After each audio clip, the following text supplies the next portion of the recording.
இன்னைக்கு நம்ம சமையலில் என்ன செய்ய போகிறோம் அப்படின்னா முள்ளங்கி சட்னி தான் செய்ய போகிறோங்க. வாங்க எப்படி செய்யலான்னு பார்க்கலாம். அதுக்கு தேவையான பொருள் பாருங்கள். முள்ளங்கி மீடியம் சைஸ் முள்ளங்கி 2 எடுத்துருக்கிறேன். அதை வந்து நல்லா கழுவி கட் பண்ணி வச்சுக்கிறேனுங்க. சின்ன சின்னதாக இந்தளவு கட் பண்ணிக்கோங்க. கடலைப்பருப்பு 1 டேபிள் ஸ்பூன் எடுத்துக்கிறேன். உளுந்து பருப்பு 1.5 டேபிள் ஸ்பூனுங்க. எப்போ உளுந்து பருப்பு அதிகமாக இருக்கணும் கடலைப்பருப்போட. காய்ந்த மிளகாய் 2 எடுத்துருக்கிறேன். இப்போ பூண்டு 3 பல், இஞ்சி 2 சின்ன துண்டு 2 எடுத்துருக்கிறேனுங்க. பச்சை மிளகாய் 2, ஒரு 7-8 சின்ன வெங்காயம், ரொம்ப போட வேண்டாம். கருவேப்பிலை சிறிதளவு ஒரு 2-3 கொத்து எடுத்துருக்கிறேனுங்க. சரி, இதெல்லாம் சேர்ந்து வதக்கிக்கலாங்க. நல்லெண்ணெய் ஊற்றிக்கலாம். அதுக்கு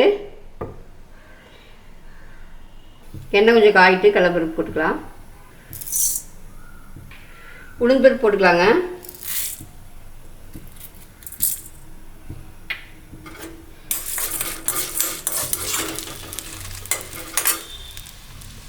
அதுக்கப்புறம் வரமிளகாய் போட்டுக்கலாம். அதுலேயே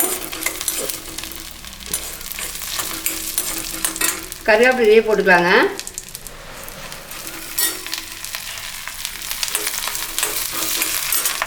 ஒரு 20% வதங்கிச்சு.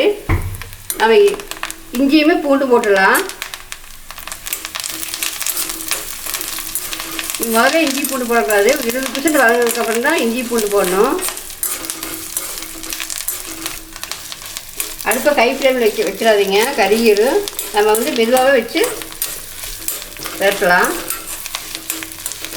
லைட்டாக ப்ரௌன் ஆகிடுச்சு வருங்க. அப்போ வந்து நான் வெங்காயத்தை போட்டுக்கலாம். பச்சை மிளகாய் 2,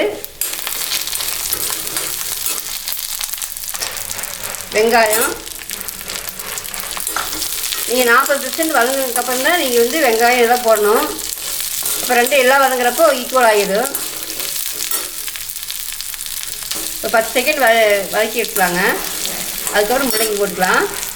கட் பண்ணி வச்சு முள்ளங்கி போடுறேன்.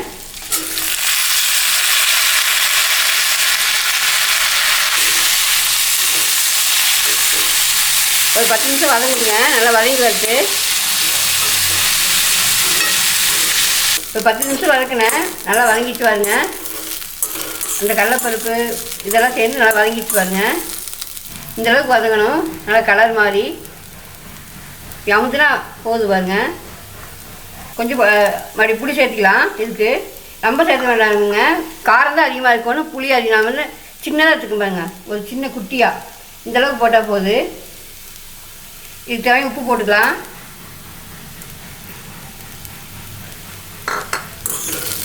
உப்பு போட்டு 1 நிமிஷம் வதக்கிடலாங்க. நீங்கள் அடுப்பு ஆஃப் பண்ணிடலாம். இந்த சூட்லேயே புளி வதங்கிடும். நீங்கள் ஆறுனதுக்கப்புறம் மிக்ஸி ஜாரில் போட்டு அரைச்சிட்டு வரணுங்க. பாருங்க, ஆறிடுச்சு. மிக்ஸி ஜாரில் மாற்றிக்கலாம்.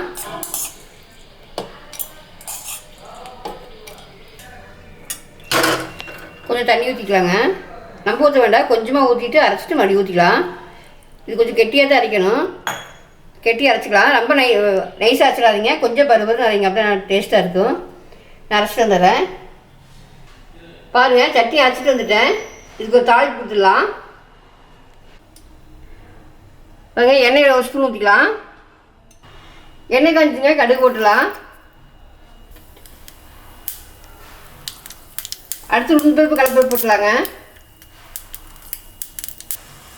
2 வரமிளகாய் போட்டுடலாங்க. 2 கருவேப்பிலை போட்டுடலாம்.